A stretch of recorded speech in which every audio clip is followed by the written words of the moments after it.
Okay guys, today we're going to look at sports flooring. Sports flooring is a big thing in South Africa today. There's Virgin Active gyms, there's Planet Fitness gyms, a lot of gyms coming up. Every single gym has a sports floor. Of course, there's still squash court flooring, there's basketball flooring, and rollerblade, inline rollerblade, hockey. All these things use wooden floors today. It's a specialist field, and I'm going to show you today a little bit about sports flooring, how it's installed and why it's different to the normal domestic. First of all, your sports flooring is all equal in one length. It's very important to have one length in a sports floor because you always want the end of your plank to end on the middle of a batten. So in other words, if there's any impacts, it's not going to break the end match. And we'll show you that a little bit closer in a minute. Because of the one length, you can get equal centers. So it always ends in the batten. You don't have to start putting in dummy battens and all that kind of thing. Today we're at Planet Fitness. We're installing the sports floor. You can see, as you'll see just now when the camera shoots around, it's quite a big floor, longer than your normal 8 meters. You can get away with this in a gym for the simple reason that you have a climatized area here. It's fully acclimatized. The humidity, which I've tested, is sitting around about 30 degrees, or 30%, sorry. The humidity is sitting around 30%, and that means this wood will acclimatize exactly to this area and shouldn't expand and contract once all the air conditions are on all the time. So you can go wider. It's also a nail down floor.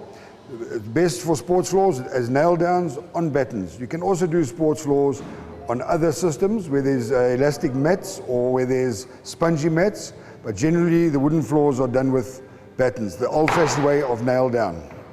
Right, so now we're going to show you a little bit about what's happening on the installation, a little bit of a closer view. So let's go and have a look. Guys, first of all, this is a nail down floor. So they're using a nail that comes from America. You see it's tapered and serrated. And just now you'll see this, the nailing machine that's actually putting the floor in. It's very quick. The floor like this can be laid in one day, and it's probably about 200 square meters. So it's imperative that you use the right nail to put in a sports floor like this. When it comes to any nail down floor, the correct nail, because if you're using a brad nail on a pneumatic, it's the wrong nail, the floor is going to work itself loose. Right, so the nail is important. Number two, you can see here there's only a sheet of plastic under the batten. Generally in a domestic situation, we want a plastic under and over the batten. The reason for that is, when you put in a domestic floor, your battens are anchored through the wood into the concrete, which makes a hole in your plastic, and of course your second layer of plastic will stop any moisture, anything comes through that little hole. That's just the insurance. On a floor like this, these battens are all loose laid. We'll show you just now how we can move these battens. They're not anchored to the ground. The reason is that every batten has a rubber, so you get an effect of a sprung floor. So that's why the battens are loose laid, because if they were anchored, this effect would disappear. You wouldn't be able to have a sprung motion. Right, so you'll have a look, because it's the idea, you can see here's the batten ending in the middle. So of course, if there's any impact and someone hits hard into the floor, it's not going to do that and crack the floor. It cannot do that. So there it gives you a full solid floor. So these battens are spaced at 436 millimeters, which we're looking for the closest to 400 millimeters. So 436 millimeters according to this length plank gives you centers of 436. So your batten is set and your plank will always sit in the middle of a batten, or at least on the batten. You'll also notice, as I said earlier, there's only one sheet of plastic. So we'll just, for what it's worth, I'll just quickly take a quick moisture reading underneath into the ground. Here we're talking around about 12% on the protimeter, which we're happy with. The wood is sitting around about 12%. So we have a good equilibrium in this situation. The moisture in the beam here is sitting on 10%. Again, happy. Screed at 12, timber at 12, beams at 10. Everything's within 2% of each other. We have a happy situation in this installation. Here you're just seeing the expansion along the joint here. That expansion is important because this floor is 10 meters wide, and if this floor expands, it can close that gap and burst up. Now, the maximum they can leave here is 20 millimeters because of the skirting. Now, if this floor had to expand and burst, this might actually be an installer fault. But the installer feels safe because he knows there's a climate control in the room. It's air conditioned, which brings the humidity and the moisture down. This fit has been fitting floors in gyms for many, many years and never had a problem because of his air conditioning system. So be careful, if there's no air conditioner, you're going to get humidity, you're going to expand, this floor is going to burst up.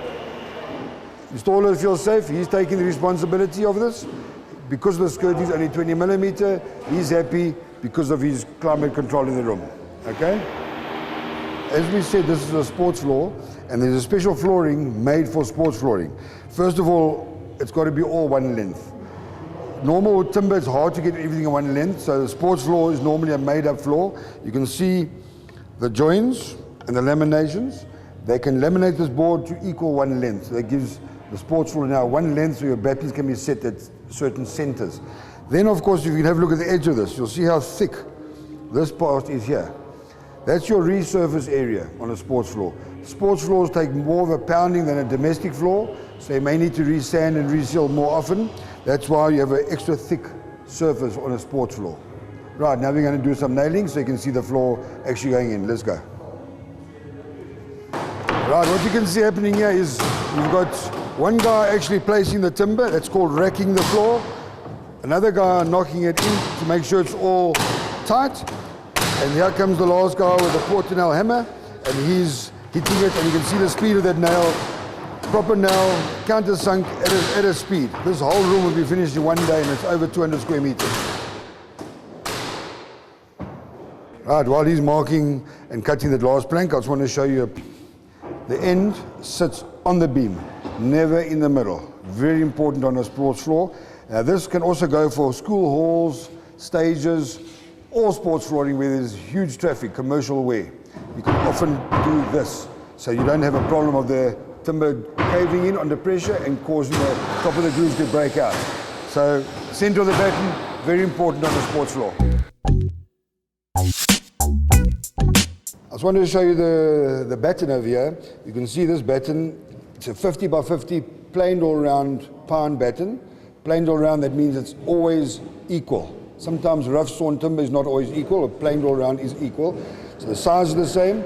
It's a piece of timber placed over here with a rubber, a 10 millimeter rubber, which will give you some shock absorption against shin splints for the people doing aerobics, that type of thing.